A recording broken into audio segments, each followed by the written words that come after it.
Mosaïque du Crédit Agricole vous a présenté S comme son. Tout vient à point à qui sait attendre. Demain à 23h05, Le silence des agneaux avec Jodie Foster et Anthony Hopkins. Le film aux 5 Oscars. Retrouvez lundi cinéma avec Luminarc. Sur M6, retrouvez l'actualité sportive avec Intersport. Prenez une longueur d'avance.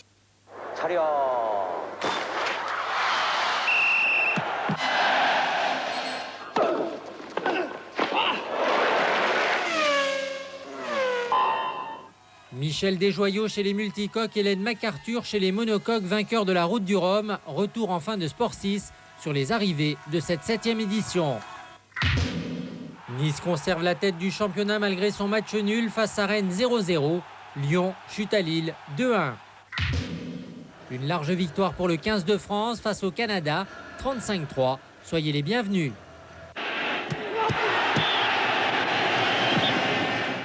Lyon perd le Nord, une défaite à Lille 2-1. Tous ses joueurs en deuxième période. Mandchef ouvre la marque à la 67e minute 1-0. Landrin ajoute un deuxième but 2-0.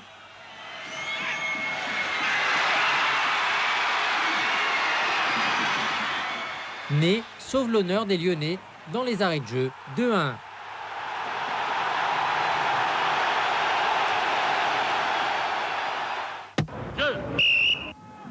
Un seul but pour Bordeaux face à Ajaccio, un but de Paoletta, 1-0.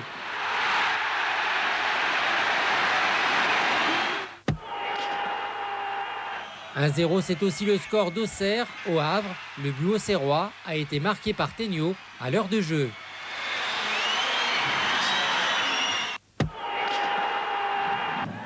1-0, c'est encore le score de Strasbourg face à Monaco. Basilia de la tête inscrit le seul but alsacien. La rencontre s'est disputée en fin d'après-midi au stade de la Méno. Les anciens ont porté chance à l'OM. Boli, Moser entre autres étaient présents au stade Vélodrome.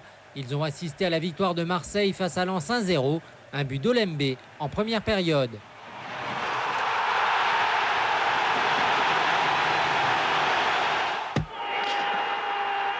Vendredi, le Paris Saint-Germain s'était incliné pour la 4e fois de la saison. Une défaite au Parc des Princes face à Nantes 1-0. Un but d'Armand.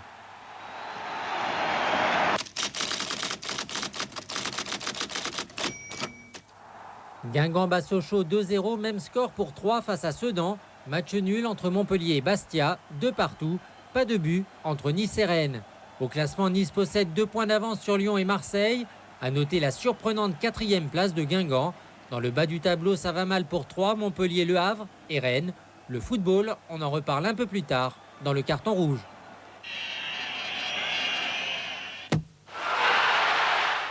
Deux victoires, un match nul, c'est le bilan de la tournée d'automne du 15 de France. Après avoir battu l'Afrique du Sud et fait jeu égal avec la Nouvelle-Zélande la semaine passée, les hommes de Bernard Laporte écrasent le Canada 35-3. Je suis très satisfait parce que les conditions climatiques étaient très difficiles je pense qu'elles facilitaient un petit peu le jeu du Canada. Mais je suis content parce qu'on a été très appliqués, on a mis les choses dans l'ordre et puis on a trouvé les espaces plus tard. Surtout la victoire qui est importante, victoire assez large, c'est ce qu'on se devait de faire puisque l'équipe en face était un peu moins forte, donc il fallait que le score soit plus ample et on ne voulait pas prendre 2 points, on n'en prend que 3, donc je pense que c'est très satisfaisant. Et au point de personnel, c'est vrai que Nicolas et Thomas me font marquer, c'est toujours un plaisir de marquer. Le 15 de France, au Stade de France, inscrit 4 essais, le premier par Bory en première période. À la reprise, Traille marque le deuxième.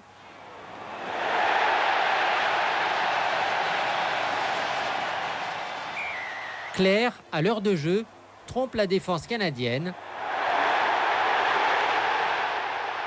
On retrouve Claire pour son deuxième essai après un beau mouvement collectif.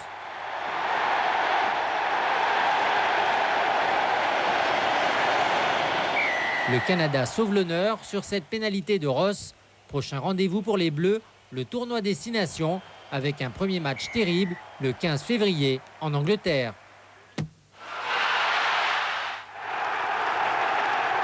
Les Anglais, parlons-en, ils ont humilié l'Afrique du Sud à Twickenham, 53-3. Les Springboks ont évolué à 14 dès la 23e minute après l'exclusion de Labuschagne. C'est la 3e défaite des Sud-Africains en tournée. Français, Écossais et Anglais les ont dominés.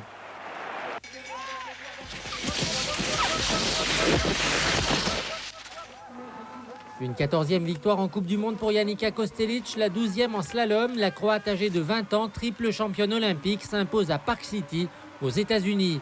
Kostelić devance la Française Christelle Pascal, 2e, à 70 centièmes de seconde. À la 3e place, l'Autrichienne Sabine Egger. Elle est suivie par une autre Française, Laure Péquenot, est 4e. La course s'est disputée sous des températures printanières.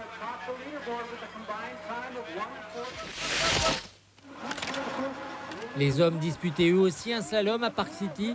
Ce soir, la victoire revient à l'Autrichien Rainer Schoenfelder. À la 2e place, un Français, Pierrick Bourja, battu d'1 dixième de seconde. Bourja a réalisé une seconde manche exceptionnelle. Son compatriote Jean-Pierre Vidal, champion olympique de la discipline, est 6e.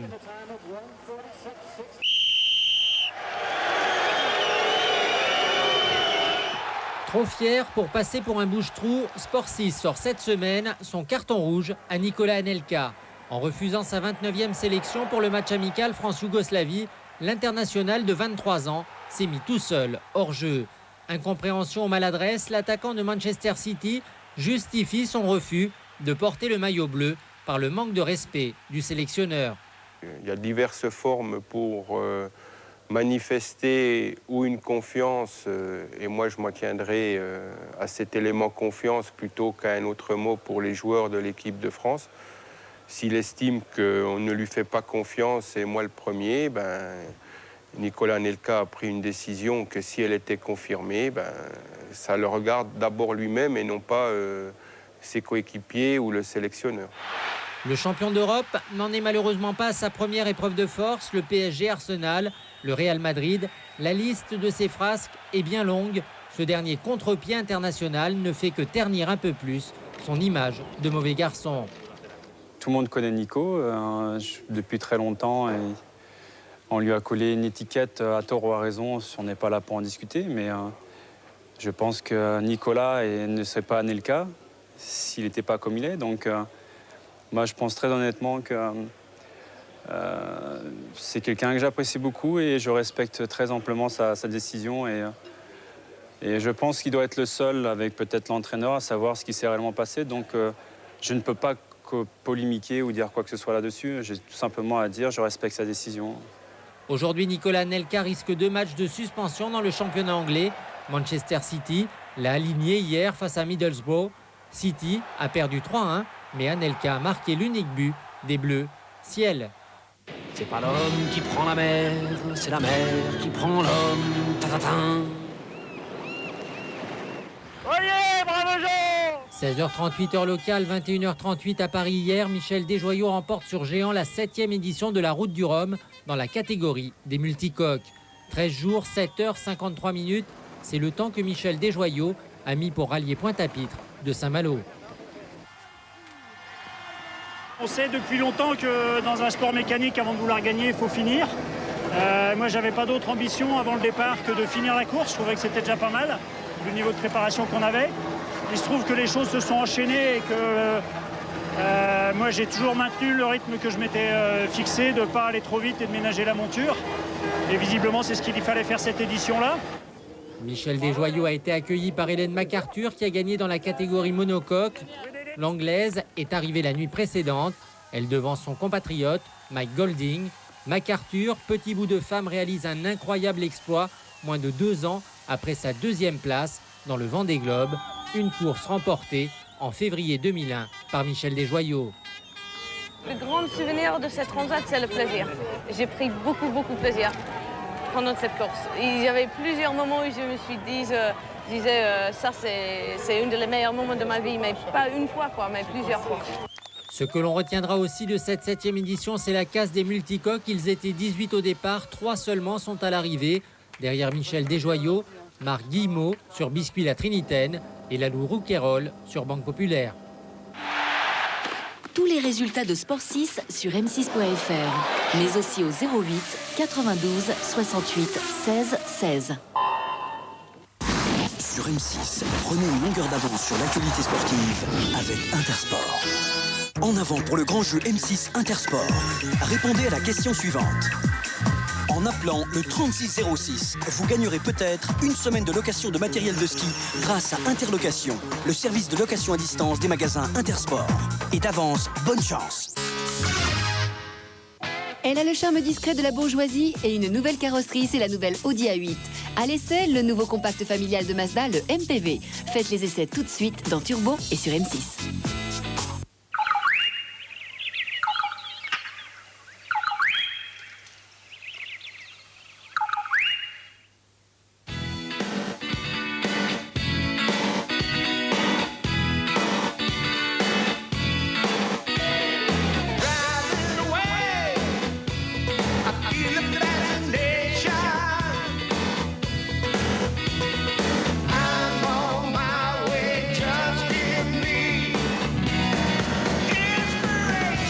En ce moment, 1500 € d'économie sur toute la gamme Fiat Stilo. Fiat Stilo, un temps d'avance.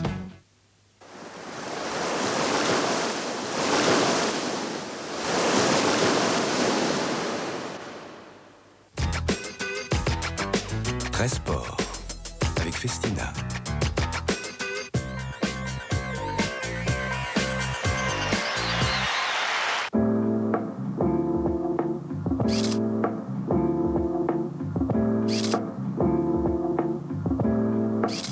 Cette semaine, c'est Loïc Perron qui a décidé de parler de fair play et de revenir sur un geste qui a marqué l'histoire du rugby. Après un début de saison 2000 difficile, le Stade Toulousain remet les pendules à l'heure en écrasant Grenoble 50-12 lors de la 5e journée d'élite 1. Le grand artisan de cette victoire, c'est Xavier Garbajosa, auteur de 3 essais qui sera même à 2 doigts d'en inscrire un 4e en fin de match. Mais Garba a du cœur et préférera l'offrir sur un plateau au jeune Joseph Ilaregui, aligné ce soir-là pour la première fois chez les pros. Premier match, premier essai et une sacrée leçon de générosité à la clé. Dans tout sport, il y a toujours la partie médiatique des choses. Il y en a toujours un tout petit bout qui a son nom dans le journal. Et puis l'essentiel d'une équipe qui est indispensable, qui est souvent sous la flottaison et qui l'accepte parfaitement. Mais de temps en temps, il faut, c'est vrai, partager le plus possible. Mais c'est comme la respiration, on va dire, ou comme la poésie, ça devrait être naturel, quoi.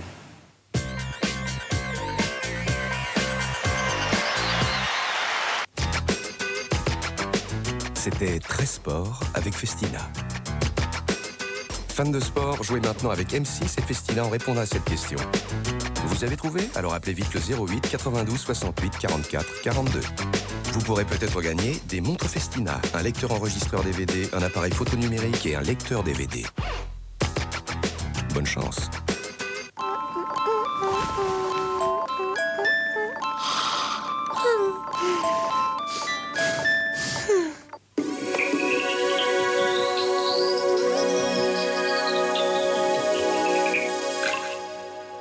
Attention, de fortes pluies, parfois orageuses, vont continuer à s'abattre ce soir et cette nuit dans le sud-est du pays. Météo France maintient son bulletin d'alerte de niveau 3 dans 16 départements, à savoir les Alpes-Maritimes, le Var, les Bouches-du-Rhône, le Vaucluse, le Gard, la Lozère, la Drôme, l'Ardèche, l'Isère, le Rhône, la Loire, l'Ain, le Jura, la Saône-et-Loire, le Doubs et le territoire de Belfort. Restez donc très vigilants. Mais demain matin, heureusement, sauf des Alpes du Sud à la Corse, en passant par la Côte d'Azur, où il continuera de pleuvoir abondamment. Ailleurs, les pluies devraient se faire beaucoup plus discrètes au fil des heures, et plus vous irez vers l'ouest, plus vos chances de soleil seront grandes. Dans l'après-midi, le temps restera toujours bien perturbé sur la Provence, Alpes-Côte d'Azur et la Corse. Sur la façade ouest, vous profiterez de belles éclaircies. Partout ailleurs, le temps restera désespérément gris et légèrement pluvieux. Restent les températures stationnaires, comprises entre 3 et 12 degrés en matinée et entre 9 et 19 dans l'après-midi. Coup d'œil à l'horizon, mardi, quelques espoirs de soleil pour tout le monde, mais des températures plus fraîches. Mercredi, de nouvelles pluies débarqueront par l'ouest. Enfin, jeudi et vendredi, nuages et parapluies pour tout le monde, sauf autour de la Méditerranée. Prudence donc et très bonne fin de week-end à tous. Toutes les prévisions météo 24 heures sur 24 au 0899 706 666.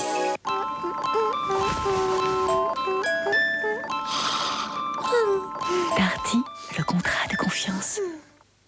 Ni naïf, ni gros bras. Pour faire face à la délinquance, la brigade des mineurs use d'écoute et de patience. Ni super flic, ni super héros. Pour faire face au crime et à la misère quotidienne, l'équipe de police district mise sur le style direct. On fait quoi ce bordel? Qu'est-ce que c'est? Vous parlez toujours comme ça aux gens que vous interrogez? C'est pas un boulot facile. C'est pas une raison pour avoir une vie de merde. Brigade des mineurs, suivi de police district. 2 méthodes inédites font leur preuve, mercredi dès 20h50 sur M6.